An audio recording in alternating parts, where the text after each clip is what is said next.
दोस्तों, legal and legal में एक बार फिर से आपका स्वागत है। आज हम चर्चा करेंगे कि क्या नॉन कंपाउंडेबल ऑफेंसेज में रजिस्टर्ड केस कंपाउंड की जा सकते हैं, वो भी तब जब पार्टीज के बीच समझौता हो गया है समझौते के आधार पर। जी हाँ, मैं चर्चा कर रहा हूँ जम्मू कश्मीर एंड लद्दाख हाईकोर्ट के समक्ष आए एक ऐसे ही मामले का, जिसमें एक रिट पिटीशन CRPC 482 के तहत हाईकोर्ट के समक्ष फाइल की गई। केस का ब्रीफ ये था कि दोनों पार्टीज के बीच में मैट्रिमोनियल डिस्प्यूट चला आ रहा था। 498A के तहत FIR दर्ज हुई और मजिस्ट्रेट के समक्ष केस चल रहा था। तभी वर्ष 2017 में 2009 में उनकी शादी हुई थी। 2017 में दोनों पार्टी के बीच तलाक हो जाता है और तलाक के लगभग 1 साल बाद दोनों पक्षों के मध्य समझौता हो जाता है। उसी समझौते के आधार पर पक्षकारान मजिस्ट्रेट के यहाँ पहुँचते हैं, कहते हैं कि हमारा मुकदमा, हमारी प्रोसीडिंग समाप्त कर दी जाए।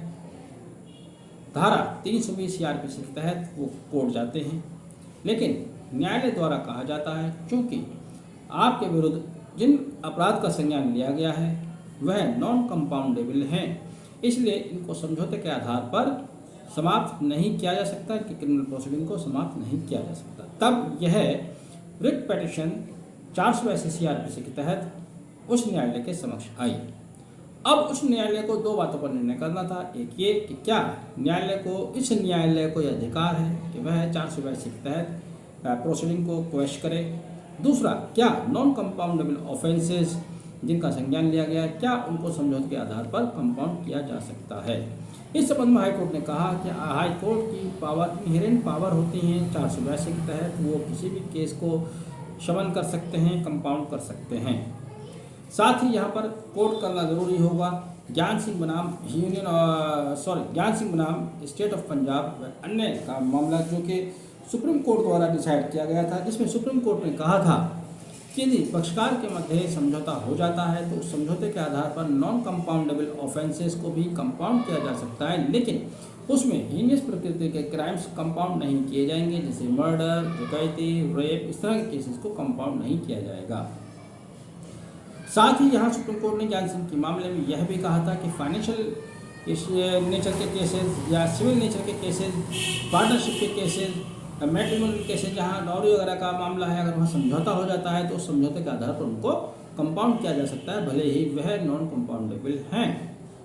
लेकिन ऐसे ऑफेंसेस जो कि पब्लिक सर्वेंट द्वारा अपनी कैपेसिटी में उस पद पर रहते हुए किए गए हैं, उनमें समझौता होने पर भी उनको कंपाउंड नहीं किया जा सकता। इसके अलावा एक और केस नरेंद्र सिंह बनाम स्टेट ऑफ पंजाब, जो कि 2014 में रिपोर्ट हुआ, उसमें लगभग ज्ञान सिंह वाले मामले को ही रिपीट किया गया, बल्कि और बेहतर तरीके से उसको सुप्रीम कोर्ट ने गाइडलाइन बनाए, 7 गाइडलाइन बनाए, जिनमें उन्होंने पहला ये 482 के तहत न्यायालय की शक्तियों को डिस्क्राइब किया कि हाई कोर्ट की शक्तियां बहुत वाइड हैं, इनहेरेंट पावर है, वो चाहें तो किसी भी केस को कंपाउंड कर सकते हैं, लेकिन उनको देखना होगा कि एंड्स ऑफ जस्टिस देखना होगा। दूसरा ये देखना होगा कि किसी भी कोर्ट का प्रोसेस को एब्यूज तो नहीं किया जा रहा है। उन्होंने ये भी कहा कि जो हिनियस क्राइम है, जिनका सोसाइटी एट लार्ज पर एडवर्स इफेक्ट पड़ता है, जैसे रेप हुआ, डकैती हुआ या मर्डर हुआ, इन डकैती या मर्डर, इन केसेस में समझौते के आधार पर भी इनको कंपाउंड नहीं किया जाएगा, यह सुप्रीम कोर्ट ने कहा नरेंद्र सिंह बनाम स्टेट ऑफ पंजाब के मामले में।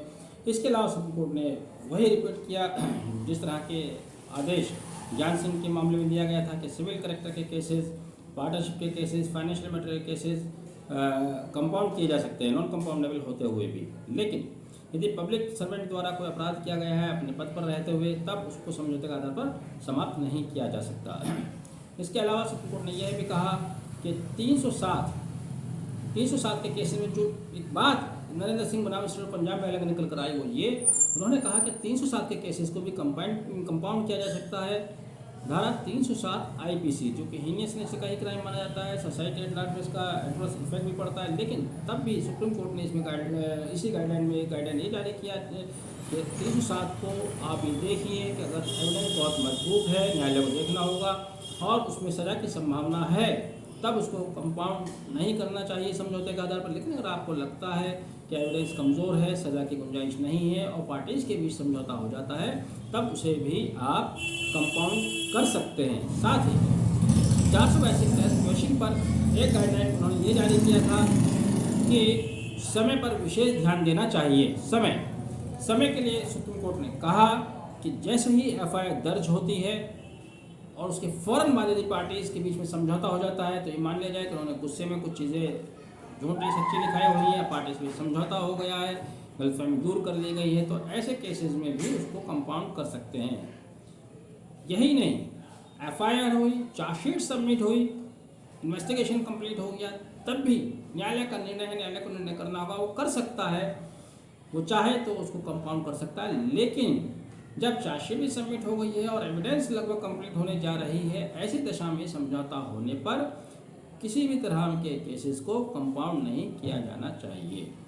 यानी कि आप नॉन कंपाउंडेबल ऑफेंसेस को कंपाउंड कर सकते हैं, लेकिन उसके लिए कुछ चीज़ों का ध्यान रखना होगा, जो कि उच्चतम न्यायालय ने ज्ञान सिंह बनाम स्टेट ऑफ पंजाब, फिर आगे नरेंद्र सिंह बनाम स्टेट ऑफ पंजाब में बाकायदा एक गाइडलाइन बनाई है। उस गाइडलाइन को उन्होंने बताया है कि इस सिचुएशन में आप 482 के तहत किसी भी केस को कंपाउंड कर सकते हैं, भले ही वह नॉन कंपाउंडेबल है।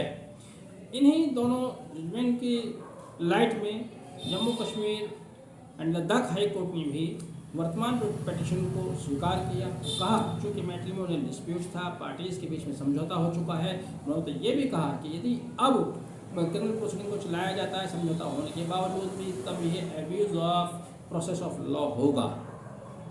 इस कमेंट के साथ Jammu and Kashmir and Ladakh high court द्वारा 498A के तहत रजिस्टर्ड केस को क्वैश कर दिया गया। समझौते के आधार पर नॉन कंपाउंडेबल ऑफेंसेस को कंपाउंड कर दिया गया। मैं समझता हूँ ये जानकारी आपको पसंद आई होगी। दी गई जानकारी पसंद आई है तो प्लीज़ वीडियो को आगे और लोगों के लिए भी शेयर कीजिए, ताकि और दूसरे लोगों का भी ज्ञान बढ़े। वीडियो आपने आखिर तक देखा, बहुत बहुत धन्यवाद। चैनल सब्सक्राइब नहीं किया है तो प्लीज़ सब्सक्राइब कर लीजिएगा और वीडियो को शेयर भी कर दीजिएगा। Thank you.